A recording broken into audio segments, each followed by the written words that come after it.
Sa lahat ng businesses na napasok mo, ano yung common skills na nagagamit mo? Actually, from barista to Bucol, Manila, ano siya, two different words talaga siya. Kasi sa being a barista, pasok ka lang, gawin mo yung task mo, trabaho mo, sumunod ka sa manager mo, uwi ka na, sweldo ka, diba?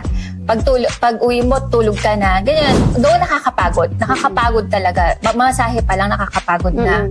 Pero sa Bucol, kahit saan namang business, di ba? Alam naman natin yon, sakripisyo pati pagtulog.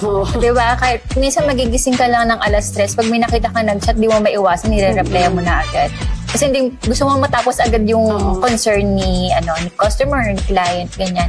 So, both different word talaga siya. But nakita ko na ang kailangan talaga is, ayun nga, have fun ka lang kasi may kilang ang buhay. Kailangan mo talagang enjoyin ang buhay mo. Kahit saan ka mapunta, kahit saan ka mapuntang bagay, try to see the positive things in every way.